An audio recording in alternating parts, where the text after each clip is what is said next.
you decide to market your brand is how you show up in the world. Just Marketing is committed to making a difference through being and building ethical, anti-racist, and equitable businesses.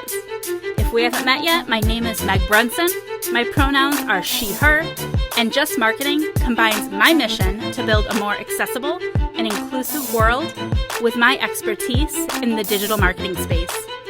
Let's do this. Hello, everybody. I am very excited to have Alison Tedford Seaweed with us here today. Alison has worked on issues of inclusion and equity in the public and private sector for nearly 20 years. An Indigenous woman with a disability, she has lived experiences of navigating a world that's not set up for her, and she likes to help create more inclusive spaces where more people can shine. And I am very grateful that she has decided to spend some time here with us today in this space and to help us create more inclusive spaces and specifically create diversity statements within our business. Alison, thank you so much for being here today. Thanks so much for having me, Meg. I'm so excited to be here. What was it in your life that made you realize that you wanted to do this work? I think having my own experiences around maybe not always fitting in or having challenges trying to navigate spaces that aren't set up for me and having to self-advocate and also watching my mom advocate for me, I just realized that I would like to be part of the solution and help people create spaces where people feel more welcome to come in and do what they need to do and also to learn how to talk about it. I feel like for a lot of small businesses and solopreneurs, it feels like we're too small to make a difference. What do you have to say to that? I hear that a lot, and I have to say, you don't have to have a budget like Apple or Google to make a difference in making your business more inclusive. Not every solution costs money, and even though time is a very valuable commodity and things that don't cost money often cost our time, it's something that you can approach with a growth mindset around what can you do now? What can you do in the future? You don't have to change all the things overnight. This is something that can grow with you in your business as you're able to take on more things or do different things, or as things become more important for you, depending on what the needs are. And as technology develops, there's also often new ways to be more inclusive that your software providers are working on also. You're not alone. You don't have to do it alone. You don't have to do it all at once. I love that. I always say start with one thing, kind of get to a point where you feel like mastered it is a hard word, right? Because like you just alluded to, we're never done. We've never reached a point of, yay, I'm inclusive. I'm done with that. But get to a point where you're comfortable with one and then add a second strategy. And eventually you're building those building blocks. Yes. Yeah. Yeah. I always tell people as entrepreneurs, you're really uniquely qualified to do this work because you're trying something new. You're researching how to make it happen and you're serving customers and finding out what they need and how you can help them. And that's really like customer service is like one of the main entry points for accessibility accommodations is just asking, what do you need and how can I help you? That's awesome. I also recently started reading, I did not finish it, despite all of my best efforts to finish your first book, Stay Woke, Not Broke, but I'm about halfway through the book. I love it. You wrote that book in 2020, right? After the George Yeah. Floyd murder, during the pandemic. Can we talk a little bit about what that idea for the book, where that came from, and what inspired you to write it at that moment? I had a lot of business owners who were talking about how they wanted to do something to help people feel more welcome in their business. They wanted to take a stand and show their support, weren't really sure how to do that in a way that wasn't either cringy or performative, and to be able to genuinely speak to what was on their hearts, and also to not just say something, but also do something. And really, that was where that came from, was wanting to be able to be there for people because I was watching all sorts of people who were either not sure how to handle it, so they weren't addressing it, and that was creating challenges, or they were addressing it, but without a full context and struggling or feeling overwhelmed or finding that they were going on this journey for themselves and feeling overwhelmed because once you learn about one thing and then you want to do all of the things, it can be really overwhelming and you find yourself trying to run into every fire. And it needs to be something that's sustainable because like you are also operating a business, right? Helping people be able to find that balance and also do things that actually make a difference is something that I really wanted to be able to support. And I felt the lessons that I learned working in government around inclusion might be helpful for business owners as well. And what are some of those lessons? Can you give us a overview of the top two or three? So I would look at what are the policies that you have in your business and the processes and look at are they barriers to people participating? And do they have to be the way they are? Or did we set them up because that's the way everybody sets it up and that's how we are all taught to set things up? And also looking at like your policies, like are they a ceiling or are they a floor? Is this the minimum people can expect from you? And you are open to working with people in order to welcome them. And how do you communicate that? And then also looking at like how do you share about what who you want to include in your business and what you're doing, what you want to do, where you want to go from there. Those are some entry points, I think, is like looking inside and then looking how you talk about it outside. And it would seem that having an outside person doing that work with you is essential, right? Because you need somebody with a different perspective. What I found is that often business owners are doing things to be inclusive because that's something that's important to them, but they don't necessarily recognize the things or they may not be able to articulate how the things they're already doing are making their business more accessible. Often people walk in and be like, I need to be more inclusive. And like, if you're someone who cares about inclusion, you probably built some of that already into your business. And you're not giving yourself credit for it. You're not letting people know about those things because that's just who you are and how you exist in the world. There's also areas where we can learn and grow and implement new things. But I find that most business owners who are coming into this work are not coming from a place of having an inaccessible business. You care about that. That's something that tends to be baked in because you're somebody who's an includer who wants to welcome people in already.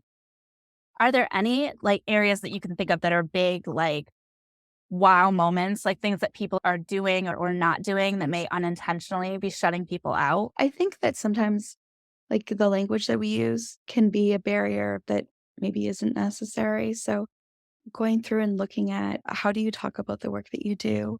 Is it clear that you're open to people from all sorts of different lived experience? So that's one aspect that I think that people can look at. And then also looking at what's your give back program? Do you talk about it? Do you share about it? What kinds of causes do you support?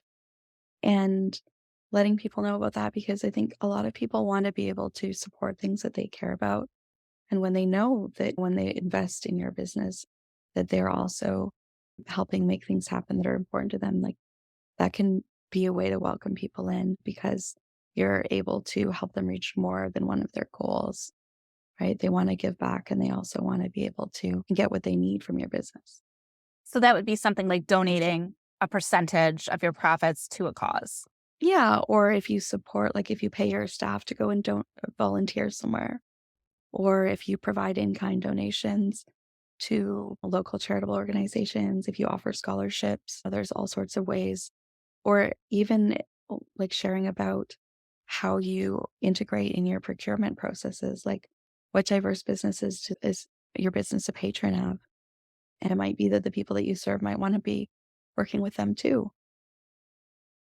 I love that. I love that you gave a couple examples that there's ways that you can support causes even without making monetary donations, and that by choosing the businesses that you do business with can accomplish Yes. the same thing, money you're already spending. Exactly, yeah, and even just looking at who do you do your calendar bookings through? Calendly is a Black-owned business, so that's one that I use and that I support, and from a consumer perspective, like, I do my email marketing through ConvertKit because I've seen how they walked the walk around inclusion and being supportive of the Black community, so that's where I wanna spend my money, and that's why I also encourage people to share about what they do and what they believe in because it can make a big difference around lots of different places I could be using, but I'd like my money to support work that's being done that I believe in. Well, I definitely believe in that too. Now, what role does a diversity plan play in this process? I think that it really guides what you're doing and gives you some structure to things so that if you're feeling inundated by all of the things that are happening in the world and all of the options and all of the possibilities, it gives you a framework of, okay, this is what I'm going to do now. This is what I'm going to be working towards in the future. And these are the things that are currently out of reach, but I'd like to be able to plan for them moving forward. I think it just helps guide the work so that you don't get overwhelmed, so that you know where you're going, so you can budget for the things that need to happen and you can make your way where you want to be in a way that's sustainable for your business and that moves at the speed of change to recognizing that like you have a plan. There might be legislative requirements or industry requirements that you need to consider, but it at least gives you a starting point to filter things and also to keep you motivated so you can measure your success, right? When there's always a need, it can feel very overwhelming to be like, wow, maybe I'm not really doing very much. But when you have something to grade yourself against, to be able to identify, like, this is what success looks like in my business for being inclusive, then you can keep track and hold yourself accountable. I love that. And it sounds very much like an internal tool. Is it also an external tool? Is this something that you recommend that people like post publicly on their website, or is it something just for internal use? I think it's definitely something that you could share with your community in terms of these are all the things we're doing now. These are the things that we're looking into because it demonstrates that there's an awareness, right? And that it's on your radar and it's something that you're working on. So people know, "Oh, okay, they're not able to offer this yet, but down the road, this is an option if that's something that better meets their accessibility needs." And also leaving things open so that people can provide feedback in terms of if you have a plan to make your business more inclusive and accessible, and they have a need that you're not yet meeting and it's not on your radar yet, that might be something they could bring to you and be like, hey, you haven't considered X, Y, or Z. It looks like you're really open to welcoming more people into your business. This is something that could be helpful to me. Is this something that could be possible? Right. And it just opens the door for those conversations. And it can be an accountability tool in terms of maybe your community will check in with you to say, hey, how's this going? I'm so excited. I can't wait till I can start to work with you. And that's another reason why it should be kept as a living, breathing document so that it's not just a thing that you throw up on your website and be like, ticky box, I'm done there. It's something that you can update and be like, hey, these are the new things that I'm doing. And this is the new ground I'm looking forward to covering. And this is where things are at now. Like a roadmap. I feel like Yeah, if you're familiar with like tech companies, they typically have a roadmap of what features they have now and what features they're going to have in the future. And you can do the same thing for your business. absolutely. Right. And it gives them something to talk about with your customers. Not that you might ever feel like you don't have something to talk about, but being intentional about having those conversations is important, right? Because often where we spend so much time in our business and less time on it and taking the time to communicate those pieces also is an important way to welcome people in and to keep things moving from a communications perspective around your inclusion journey. Awesome. I can't wait to dive into your presentation. So I'm going to turn off my camera, turn off my mic, and let you share your brilliance with us today in guiding us through creating a diversity statement. I know this is typically a big, long workshop that you're condensing to fit this space today. So I appreciate your willingness to condense it for us. So thank you so much. Awesome. So thank you so much everybody for joining me on for this training on making a diversity statement and sharing your values. One of the quotes that inspires me when I think about diversity statements is by Brené Brown. She says, daring leaders are never silent about hard things. And it can be intimidating to talk about inclusion and to put yourself out there as somebody who cares about inclusion. But I think business owners are so brave. You're going out there and you're creating something from nothing. And so I feel like that makes you uniquely qualified to do this work. And I think that you're all daring leaders in learning about inclusion. So one of the things I want to talk about first is why should you make a diversity statement? And one of the reasons is that it supports purchase decision making. People want to work with businesses that are aligned with their values, and a diversity statement can make it clear like what those values are. So people who are thinking about working with you can look at how does this fit and is this something that they want to be able to support with their purchasing dollars. It also lets you share your story. Oftentimes we share diversity statements and like, this is what I care about, and this is what's important to me without sharing why. And so a diversity statement can be an opportunity to explain, why does your inclusion goals, like where do they come from? How do they relate to you and your business? And how did this become important to you? Obviously, we don't want to necessarily center ourselves, but it is a way for people to get to know us and to understand that these aren't just words that are performative.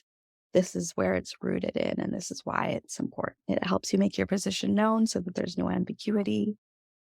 And it helps your ideal clients find you, particularly if having those values is something that makes the work that you do deeper. It helps you form a connection with your client because you care about the same things. And it helps people find you based on the things that you share that you care. It also can be a screening tool in terms of it helps people who don't necessarily align with your values make decisions about whether this is a good fit for them, which can be good for you and for them in terms of you want to make sure that the work that you do is a fit together, and it may not be conducive for somebody who doesn't share your values to be working with you from your end or possibly from theirs because you're not operating from a similar perspective or value. So that's something that can be helpful in terms of being clear of who you serve and how you work. It's also a good idea to create a diversity statement because it's a way that you can use your business to change the world. You're going to put out into the world what you believe it should look like and how it should be.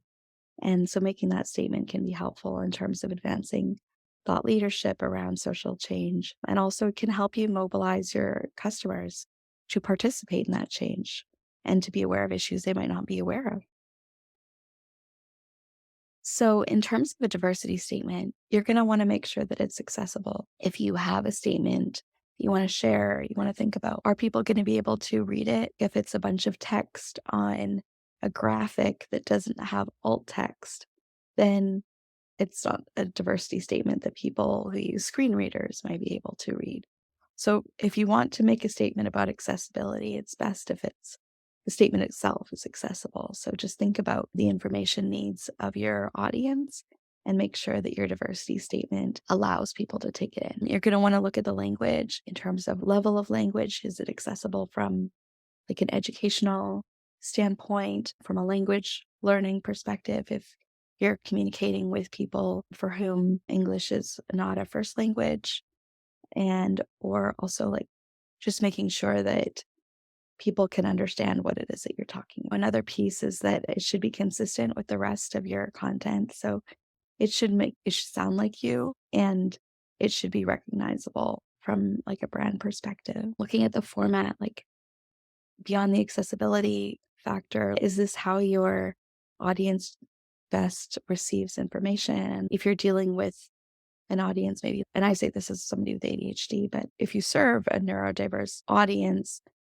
where information is better communicated in more bite-sized format, you don't want it to be like a 3-hour lecture or something. So think about what is the most appropriate format for the people that you're communicating with and how is it going to resonate with. It should be driven by your vision and your values and connected to those pieces within your business so that people understand how it relates to what you're already doing and what you're already talking about. Your diversity statement should answer some key questions. Who are you looking to include? When you're thinking about inclusion, you say you want to welcome more people. Who specifically are you looking to include?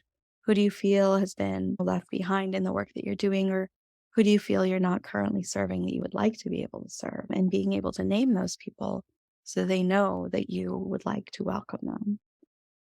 Um, the other piece is, how are you including people? What does it look like when you're offering inclusive service? And how have you adapted what you do to make sure that people are able to access what you're offering? It should include which causes you support and how. So, who are you donating to? How are you donating? How much are you giving if you feel comfortable sharing? Or if you're donating your time or products or services, um, being clear about what are the organizations that you are supporting, or what kind of direct action are you taking on an individual level that relates to what you do, and sharing that. It's important to be clear about like, why is this important to you? Why are you either making these changes or why did you make these choices? And why are you wanting to welcome more people into your business? Another thing to think about is what are the issues that are important where you live and sharing about that so that local customers understand what you believe in relation to the challenges that they face where you are currently operating. And if you serve customers who are in other locations, like what are the issues that are important to them and how are you addressing those issues or how are you attuned to them? You can demonstrate situational awareness that you understand what their lives are like and what matters to them and finding ways to connect what you're doing in your inclusion journey to what is present in their everyday lives. Another piece I encourage people to include is a land acknowledgement. Where does your business operate? On whose traditional territories are you doing business? If you have multiple locations, it's good to identify the territories on which you operate for each location, or if you're serving like a broader population in many locations, that's good to include too. There are a number of really great resources that are available to help you craft a land acknowledgement online. There's On Whose Land, and I believe there's another one called Native Land. And also, I'll provide the name of a book that has come out around land acknowledgements. And that's something that you can put on your website, your email signature, um, in your brick and mortar location if you have one, and as part of your diversity statement. Your diversity statement should also look at what diversity issues does your industry face or perpetuate that customers might have questions about in terms of how are you addressing those things in what you do, or what's your stand on those issues, and how do you recognize that, for example, like it might be around regional pay, like if you outsource work to different locations, what is your stance in terms of how you compensate people who live in areas where there might be perceptions that a lower investment is appropriate given cost of living? Or maybe if you're doing coaching work around mindset, how does the work that you do acknowledge the systemic barriers that people face and the actual issues that people encounter that are beyond just really believing in yourself, but acknowledging the existence of external factors that can be an issue for your customers and just showing that situational awareness. Your diversity statement can also acknowledge have you borrowed to create your product, brand, or service. So if you practice yoga, talk about the roots of the service that you provide, your practice, acknowledge the teachers that you've learned from, and the people whose traditions are part of your business. Your diversity statement can include a call to action. So, how can people take what you're doing and be part of it? So, are you asking them to donate to the places that you're donating? Are you asking them to volunteer for the organizations that you volunteer at? What are some ways that they can join you in what you're doing? The next step would be to place it. So put it on your website where you want to share it with people. Sometimes that's a standalone page. It might be part of your about page. It might be part of your services. So just find the place on your website where it makes the most sense. Share it on your social media so people know that it exists and they can read it and know that it's there for them to review. And also keep it current, keep it up to date. Make sure that you're updating people with your progress around the action items that you've set out, and then also the new things that you're looking to do in the future. So those are the pieces that I think are most important when you're looking to create a diversity statement. And I hope it's helpful, and I hope that it helps you welcome more people into your business and into your life. Oh, there's a couple things. There's a lot of things that I loved about that presentation. I think the first one I want to point out or I want to draw attention back to was talking about the format. It doesn't, I think, for me at least, when I think of, especially in light of if we go back to 2020 after George Floyd's murder, when Black Lives Matter gained some attention, a lot of the statements I saw were like essays. They were like long, formal essays. And that to me feels very overwhelming and inaccessible for me because I get overwhelmed reading all of that. And then the thought of having to write it is even more overwhelming. But I love that you mentioned it can be short and concise. Like it could be bullet points, right? It doesn't have to look how other people's diversity statements look. Yeah, for sure. And it should suit you too. Like it needs to be something that's accessible for you in terms of your ability to communicate. Like you shouldn't feel like you have to do a big long essay. And I liked that you talked about a call to action because I feel like that's something that my current statement is definitely missing. I don't know, because I guess when I think of call to action, I think of a call to action that builds my business. And just felt like that was inappropriate on the diversity page. But now I see that it's more a matter of how you position it, inviting people to join your movement or providing them ways to support the same causes that you support. So I feel like that's going to be my number one takeaway that I'm going to start to think about is what I want to call people to do after they consume my diversity statement. Yeah, definitely. Just so that they don't sit there and be like, okay, well, now what? Right? Like, so just helping them along and being like, okay, so this is what I care about. This is what I do. This is how you can be involved. Donate here. Join me at this volunteering opportunity. This organization needs these things. Here's how to get it to them. And let's work together on this because we're working together on your business or we're working together on whatever goal that you have. And this is something else that we can work together on. Do you have any insight or recommendations? I feel like part of the problem I have is that I want to save the whole world. So I have trouble coming up with like one organization to ask people to donate to, for example, because I want to help everybody. I want to do all the things. Like how do we pick one thing? I think that's something that like will come in time and it's something that can change over time, right? Like you can start somewhere and move from there. You can also look at what organizations in your area serve multiple causes that are important to you, like the United Way, or like where I am, we have something called the Vancouver Foundation. And that's an organization that resources charities and nonprofits from a range of services. So look at some of those more kind of one-stop shops that provide opportunities for a range of things if you're not sure where to start. And as you give and as you learn, you might find more information about where the best place to direct your resources are. And that's something that you can refine over time.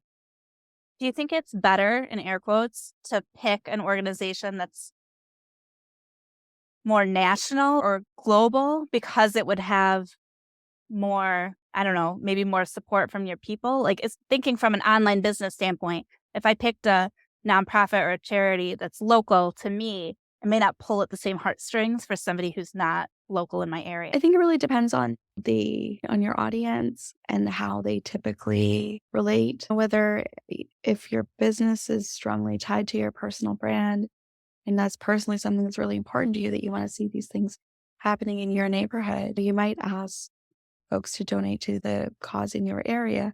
Or you might say, I really strongly support this organization that's doing this work in my backyard. And maybe the call to action is find out who's doing this work in your backyard and do that homework to find out like how to give where you live, right? If you want to inspire local giving in your people, maybe it's not necessarily local to you, but it might be local to them.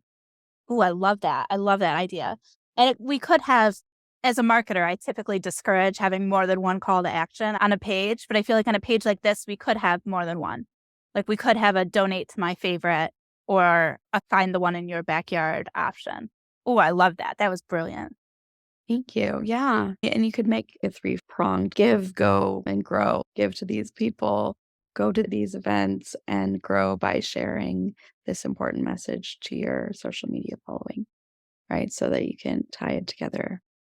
I love that too. Oh, I love it all. Love it, love it, love it. Now, the book that you mentioned, is that your book that you were talking about, land acknowledgement? No, the land acknowledgements book is not my book. I'll send you the Okay. title of it. I can't recall exactly what it is, but it's sitting on my bookshelf. And because a lot of the times with land acknowledgements, people feel like, why are we all doing this? What does it mean?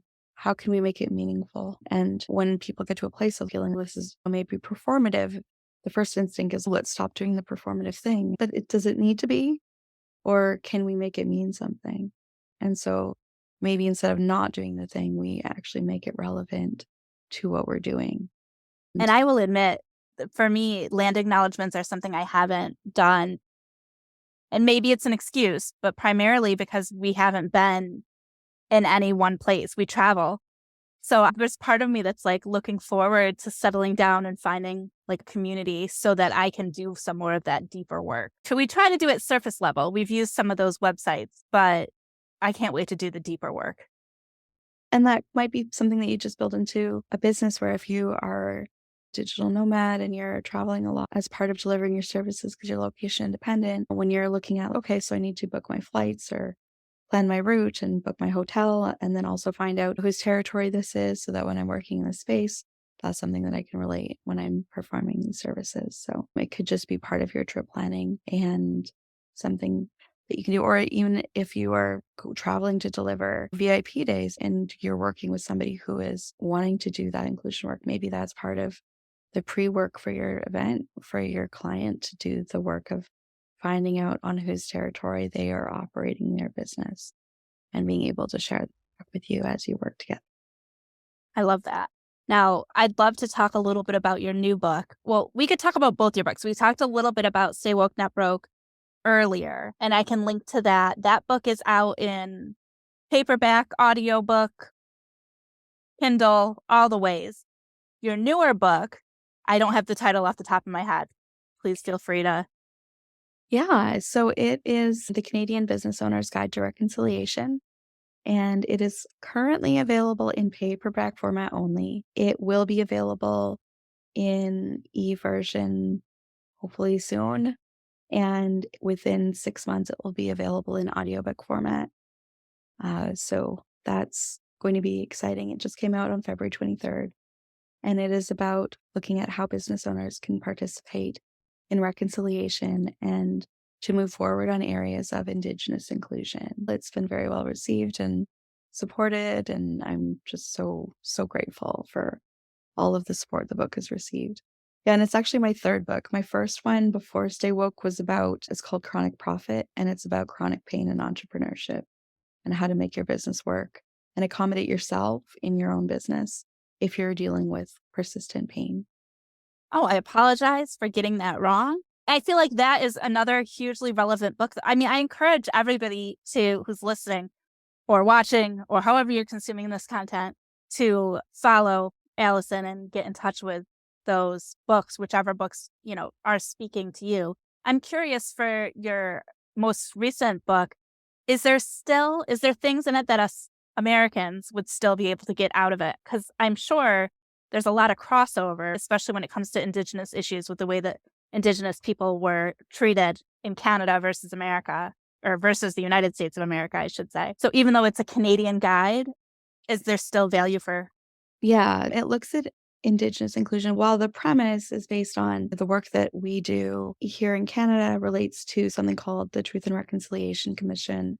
They came out with a bunch of recommendations. They studied residential schools and looked at what are the things that people can and should be doing to make a difference.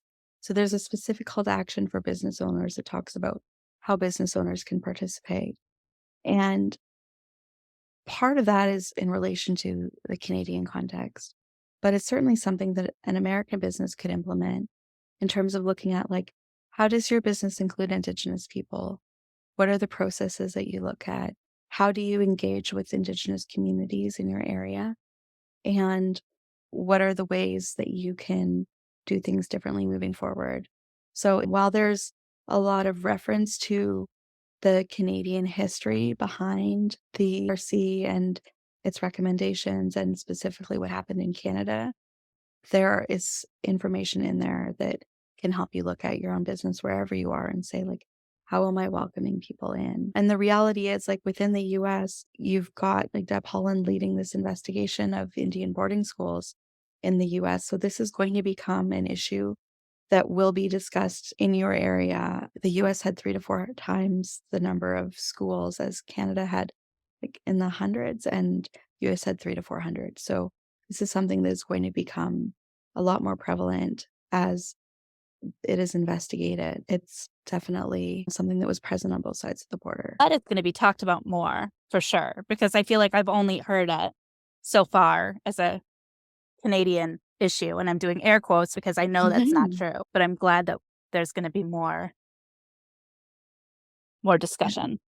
Definitely. Yes, within the US, there's the Native American Boarding School Healing Society, I believe.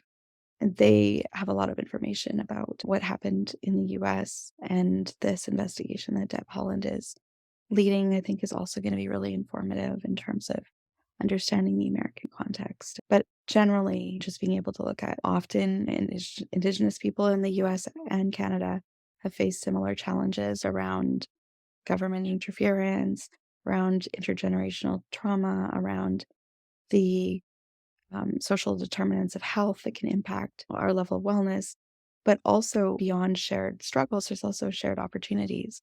There's so much excellence, innovation, joy within these communities, and there's opportunity in partnering. It's not just about fulfilling a moral obligation, but also being able to um, benefit from having these perspectives and lived experiences in your business. For sure. I always say diversity strengthens everything. So being able to get as many diverse voices and perspectives into a space as possible is only going to be a positive thing. Diverse organizations tend to make more money. They are more innovative because they can solve more problems from different angles and perspectives. And they can get ahead of things in terms of having more people at the table will be able to be like, oh, that's a terrible idea. Or actually, this would be even better. Right. Yeah.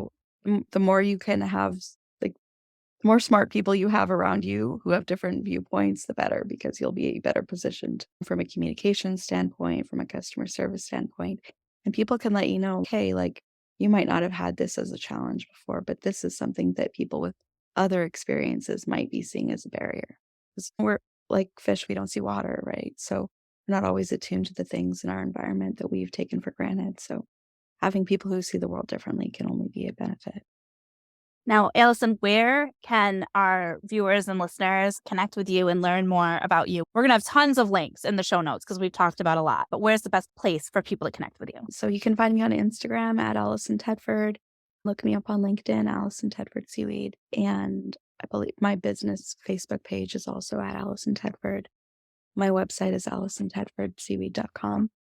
And I think AlisonTedford.com roots there as well. But you can learn about the services that I offer and find ways to purchase the books that I've got out and ways that we can work together to make the world a better place.